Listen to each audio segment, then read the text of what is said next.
Karibu Tabora, karibu Toronto. Ni ombi langu la kwanza. Naomba tu hata ushirikiano wale watu watafutwe na wakamatwe.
Baada ya kufika shamba, nimeendelea na shughuli zangu. Baadaye nikamwona mwenyekiti wa kitongoji cha huku anapita.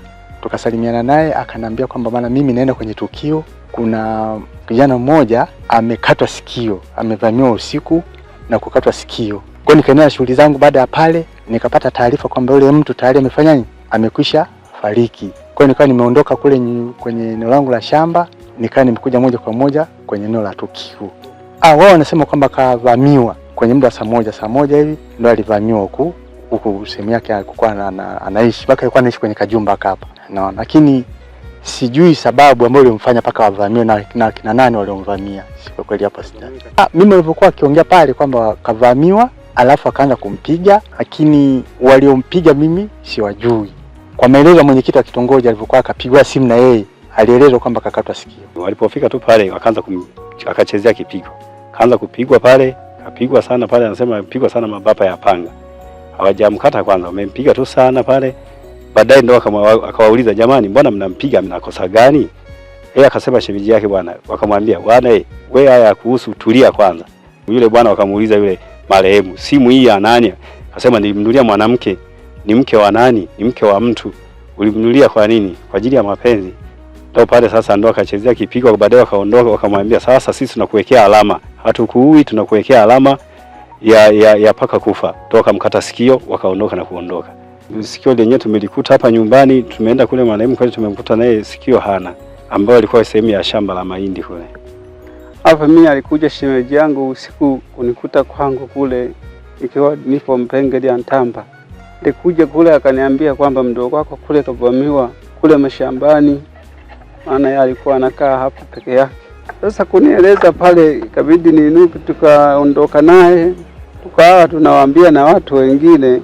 Basi wakawa wanatupa ushauri kwamba tieni kwenye uongozi, tumuelekee, sio kwenda nyinyi tu. Baadaye kweli tukapita kwa mwenyekiti, akatuambia mwenyekiti kule ni Tumbi manispaa hiyo. Pale tukaondoka, tukaja kama watu 7 hivi. Tukafika hadi hapa kukuta hayupo. Tukajaribu kuangaza, hatukumuona mpaka saa 8 usiku hapa tukaondoka. Sema tukalale, kesho asubuhi takuja na uongozi.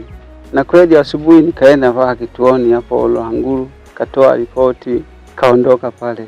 Kufika hapa mwenyekiti wa Tumbi amekuja, tukawa tunafuata hasa miguu zake, alipoelekea ndo tukamkuta mashambani kule kaanguka. Hapo mimi sijaelewa kwamba alikuwa na tabia gani, maana mimi labda alikuwa ananificha, ila mimi tabia yake mimi nilikuwa namjua, alikuwa wa kawaida tu. Yeye alikuwa na familia yake Kigoma. Alikaa kule, baada mwezi wa 6 akaja hapa, akapata bwana shamba, akawa anamwambia afanye kazi, ndo akapeana kazi, wakawa wanafanya kazi, wanalima bustani, ndo akawa anaishi hapa. Ila familia yake ipo Kigoma. Huyu bwana alikuja kufanya kazi za mashambani kama mnavyoona mashamba haya. Sasa jana katika majira ya 1:30 akakutwa na watu 4 kufika wakawavamia. Lakini huyu marehemu hakuwa peke yake, alikuwa na shemeji yake. Sasa ndo akamhoji yule shemeji yake, wewe unaitwa nani? Unakaa wapi? Rolanguru.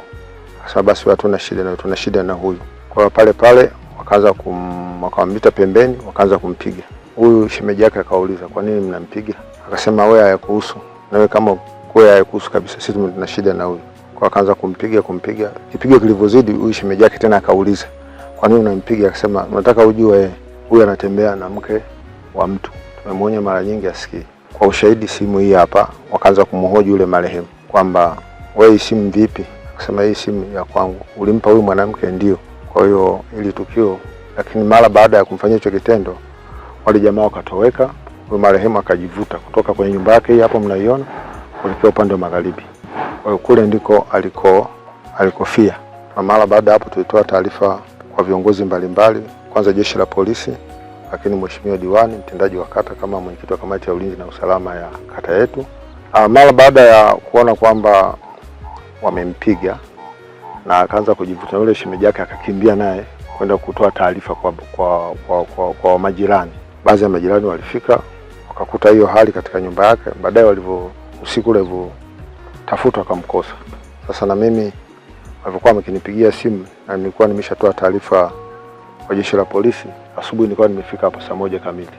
Tukaungana na majirani katika kutafuta ndio tukakuta mwili kwa pale umelala. Ni ombi langu la kwanza. Naomba tu atoe ushirikiano, wale watu watafutwe na wakamatwe.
Karibu Tabora, karibu Toronto.